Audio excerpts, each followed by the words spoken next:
Reporter ടിവിയുടെ office അടിച്ചു തകർമെന്ന് ഭീഷണിപ്പെടുത്തിയ youth Congress Parassala മണ്ഡലം സെക്രട്ടറി കൊല്ലയിൽ ശ്യാംലാലിനെ ജയിലിൽ പോയി കണ്ട ഷാഫി പറമ്പിൽ എം പി.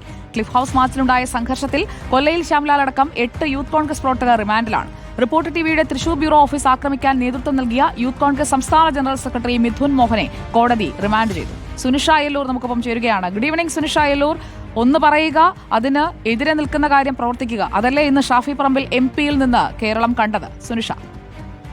സുജയ, ഇന്ന് രാവിലെയോടെയാണ് ഈ ഷാഫി പറമ്പിൽ എം പി പ്രതിയെ കാണാൻ എത്തിയത് എന്നതാണ്. നേരത്തെ തന്നെ രാഹുൽ മാങ്കൂട്ടത്തിനെതിരെ നിരന്തരമായി വാർത്ത കൊടുക്കുന്നതിന്റെ പേരിൽ റിപ്പോർട്ടർ ചാനൽ ഓഫീസ് ആക്രമിക്കുമെന്ന് വാട്സപ്പിൽ ഭീഷണി സന്ദേശം മുഴക്കിയ ആളാണ് ഈ പറയുന്ന കൊല്ലയിൽ ശ്യാംലാൽ എന്ന ഇയാൾ തന്നെ നേരത്തെ ഈ ക്ലിഫ് ഹൌസിലേക്കുണ്ടായ യൂത്ത് കോൺഗ്രസ് മാർച്ചിൽ തീപ്പന്തം ക്ലിഫ് ഹൌസിന്റെ ഭാഗത്തേക്ക് എറിഞ്ഞു. അതിന്റെ ഭാഗമായി തന്നെ 8 പ്രതികൾ അറസ്റ്റിലാണ്. ആ പ്രതികളിൽ 1-ാം പ്രതിയാണ് ഈ ശ്യാംലാൽ എന്ന് പറയുന്നത്.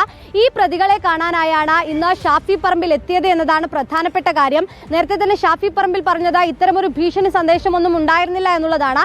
പക്ഷേ ആ ഓഡിയോ ക്ലിപ്പിൽ തന്നെ കൃത്യമായി ഭീഷണി സന്ദേശം നമുക്ക് മനസ്സിലാക്കാൻ കഴിയുന്നതാണ്. ഈ പ്രതി കൂടി, അതായത് ക്ലിഫ് ഹൌസ് മാർച്ചിൽ 1-ാം പ്രതിയാണ്, അതേസമയം തന്നെ ഭീഷണി സന്ദേശം മുഴക്കിയ കേസിലും ഇയാൾ പ്രതിയാണ്. ഇയാളെ കാണാനായാണ് ഒരു എം പി തന്നെ എത്തിയിരിക്കുന്നത് എന്നുള്ളതാണ്. ഔദ്യോഗിക വാഹനത്തിലായിരുന്നില്ല എത്തിയിരുന്നത്, മറ്റൊരു സ്വകാര്യ വാഹനത്തിൽ എത്തി പ്രതികളെ കാണുകയായിരുന്നു എന്നുള്ളതാണ് ലഭിക്കുന്ന വിവരം. Sujaya. Okay, thank you Sunisha. എന്തായാലും പോയി കണ്ടു.